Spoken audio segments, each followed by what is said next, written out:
What I can tell you about the magnetic North Pole is we know very little about it. Although we have gathered quite a lot of information about it, I don't think that even the science communities have put together its true impact on geophysics when the magnetic poles go through their reversal at these intervals. Most people know right now that have been following this channel that the magnetic poles are in a reversal period, and that has been going on now for the last 100 years. As it's been tracking easterly towards Siberia, it's been migrating faster and faster, so covering more land in less time. And from some of the experiments that I've conducted on this channel and showed in earlier videos, we've studied magnetic field lines, in particular the weak and the strong magnetic field lines. Now, I believe the magnetic North Pole is in a transition through the strong magnetic field lines. These are the ones where the field lines are quite intense, and therefore the magnetic North Pole, as it migrates very slowly. But from experiments that I've conducted and shown on this channel, we see that once these field lines enter the weaker field lines, things happen a lot quicker. The poles become unstable. Now, I said at the beginning of the video, we know a few things about the magnetic North Pole. We've gathered some data. We know that on average they used to go through reversals every 350,000 years, and that this time it's a bit unique because it's taken 780,000 years to go through a complete reversal. And there's nothing to say that this may be a failed magnetic reversal, like similar what happened around 41,000 years ago on the planet. What we do know about that time is that during its magnetic reversal, from the lake sediment samples that were cored at the bottom of the lake bed, we know that during this time the Earth was in another ice age. I don't know whether by looking at the Vostok ice core record and CO2 records that we could find that during the last magnetic reversal we could find some correlation between ice ages and magnetic reversals. But one thing I have suggested recently on this channel is that we may be going through a period of time where the Earth is cooling, and I said that some of the aspects of that are trending in positive feedback.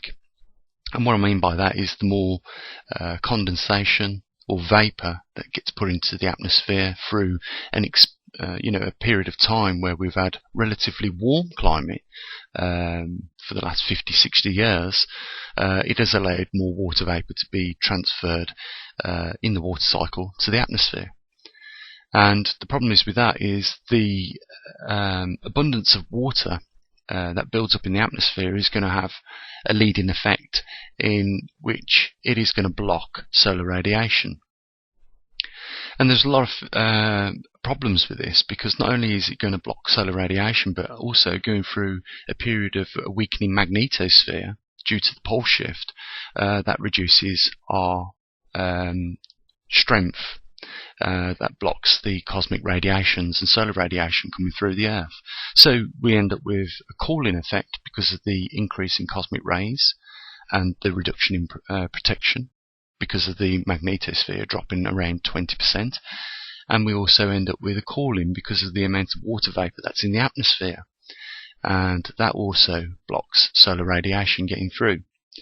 I've suggested in other videos that this could be a cause of flash flooding, because what you have is an abundance of water vapor now moving over continental regions, and as the water vapor moves over these regions, the landmass increases at some point, and it pushes the atmosphere or the air higher and the water vapor higher, and when it does that, it causes rapid condensation. These water droplets form, and you get these flash floods. And we've seen some of these on the news recently this week, some horrific downpours where I think it's 50-year record that was broke this week, in that country. I can't remember which country it was now. I'm going to say Indonesia, but I might be completely wrong. It's in over those directions anyhow, in the Far East. But nevertheless, we're seeing possibly the signs of this theory of positive feedback and weakening magnetosphere take its toll on the climate, and in depositing these flash floods. Floods are on the increase. Volcanic eruptions are on the increase. Earthquakes in magnitude are on the increase, and when I say in magnitude, I mean the greater magnitudes of earthquakes. I believe that some of these organisations are, deliberately reducing the magnetic magnitude of the earthquake for some reason. We have seen downgradings a lot shortly after, there have been 7.0 and higher. We've seen downgradings to 6 and 5 point, etc. So, but these things are on the increase. And, when we talk about what we know about the magnetic pole shift in connection with other geophysics, we really don't know. And that's why I say it's almost like having a blank page. We've got a bit of information on that page, but the majority of the page is blank. And we're seeing, some abnormal changes that have never been recorded on history now. And the only other thing that is abnormal about the planet at the moment is that one thing. It is going through a magnetic reversal at this point in time. So, I think, we have to start looking at more implications as to, what could possibly be the outcomes of future climate as we go through this magnetic reversal, and sort of document as much as we can, because there are no historic records of humankind in any way going through a magnetic reversal, and that is just simply because the last time it happened were many, many thousands of years ago.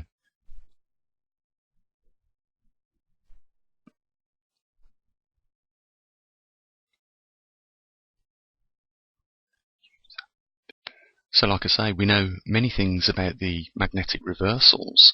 For instance, the picture that you're looking at the moment is a diagram of the banding which is left around the mid-Atlantic Ocean ridge. And you can see that there's two different colours in that banding, and that would represent a normalised polar polarity and a reversed polar polarity. And we work out how long ago it was by how wide those bandings are. These bandings are caused by molten material pushing themselves up through these Atlantic ridges in molten lava, and that they carry small molecules of magnetic material that when the lava solidifies and sets, it leaves these magnetic materials in a certain direction that was aligned at that point in time with the Earth's magnetic field. And we see through these bandings that they change direction during a magnetic pole reversal, and that is because the molecules of magnetic material solidify in the opposite direction. So we can detect, using the ocean floor around ocean ridges, we can detect the difference in the magnetic materials, which direction it was pointing, and we can calculate over how long it takes to produce a ridge, how long ago those magnetic reversals were in either a polarized position or an anti-polarized position. When we collect the data off the bandings along the ridges, we can put it on a chart such as what we're looking at here, and we can see just how long these magnetic intervals last, and we can see also from the black and the white bandings in the chart how long they lasted and whether they was facing north or they actually reversed during that period of time. You can see this larger black banding at the top of this chart is the last period, which represents the 780,000 years of the last magnetic pole reversal. We can see that there were 3 before that, which were around about 300,000 years, and we can see then another large band, and then 3 short ones, then another large band, and then another large band. So it's very difficult to just say, every so often, along clockwork, we will get another magnetic reversal, because they are random, but we can take an average, and the average over the prior to this recent magnetic reversal is around 350,000 years. So on average, every 350,000 years, we will get a magnetic pole reversal. So by calculating all this data, we can say whether or not we are actually going through a transition period. And we have, for the last 100 years, since the early 19th century, we have been measuring where the North Pole was with regards to coordinates of it for more than 200 years, but for at least the last 100 years that we've been measuring it, we have seen it sort of like pick up anchor and start travelling eastwards in a constant direction up until recently. And I mean, relatively short period of time within the last 5 years, it hasn't just tracked easterly, but it's also tracked slightly southerly as well. So, to round up the video, as you can see, since 1904, the magnetic poles have travelled thousands of miles easterly and are still travelling. On this channel, we're trying to track that magnetic North Pole as accurately as possible. That's why we built the trimagnetometer station, to track its heading as it migrates. We're also building electronics to measure the strength of the magnetosphere, so that we can also correlate that into some form of data for people to see. It is important because when the poles do enter those weak field lines, things are going to start happening very quickly on this planet in terms of geological changes.